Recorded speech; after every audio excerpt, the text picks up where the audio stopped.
കഴിഞ്ഞ കുറച്ച് ദിവസങ്ങൾ എൻ്റെ ലൈഫിൽ ഭയങ്കര സ്ട്രെസ്ഫുൾ ആയിട്ടുള്ള കുറച്ച് ദിവസങ്ങളായിരുന്നു കേട്ടോ. എനിക്കും പിള്ളേർക്കും ഒക്കെ വയ്യാതായി, വീട്ടിലെല്ലാവരും സുഖമില്ലാതെ ഇരിക്കുകയായിരുന്നു.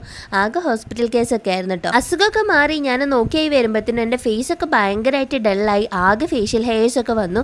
അപ്പോൾ ഞാനിപ്പോൾ കുറച്ചായിട്ട് എൻ്റെ ഫേഷ്യൽ ഹെയർസൊക്കെ റിമൂവ് ചെയ്യാൻ വേണ്ടിയിട്ട് കാർമസിയുടെ ഫേഷ്യൽ റൈസറാണ് കേട്ടോ യൂസ് ചെയ്യുന്നത്. ബിഫോർ ഷേവിങ് ഞാൻ കാർമസിയുടെ തന്നെ ഈ ഫേഷ്യൽ ഷേവിങ് ബാമും കൂടെ യൂസ് ചെയ്യാറുണ്ട് കേട്ടോ. അപ്പോൾ ഇത് യൂസ് ചെയ്യുന്നതുകൊണ്ട് തന്നെ നമുക്ക് കട്ട്സ് ഒന്നും ഇല്ലാതെ ഇതൊരു ബാരിയർ ആയിട്ട് വർക്ക് ചെയ്യുന്നതുകൊണ്ട് സ്മൂത്ത് ആയിട്ട് നമുക്ക് ഷേവ് ചെയ്ത് കൊണ്ടുവരാൻ വേണ്ടി പറ്റും. ഞാൻ ഫേഷ്യൽ ഹെയർസ് റിമൂവ് ചെയ്യാൻ വേണ്ടി ഷേവിംഗ് മെത്തേഡാണ് യൂസ് ചെയ്യുന്നതെന്ന് പറയുമ്പോൾ ഒരുപാട് പേര് ചോദിക്കാറുണ്ട് കേട്ടോ, ഷേവ് ചെയ്യുമ്പോൾ കൂടുതൽ തിക്കായിട്ട് ഫേഷ്യൽ ഹെയർ വളരില്ലേന്ന്. പക്ഷേ അതൊരു മിത്താണ് കേട്ടോ. ഫേഷ്യൽ ഹെയർ ഒക്കെ ആക്ച്വലി നമ്മുടെ ജീൻസിനെ ഡിപ്പെൻഡ് ചെയ്തിട്ടാണ് ഇരിക്കുന്നത്.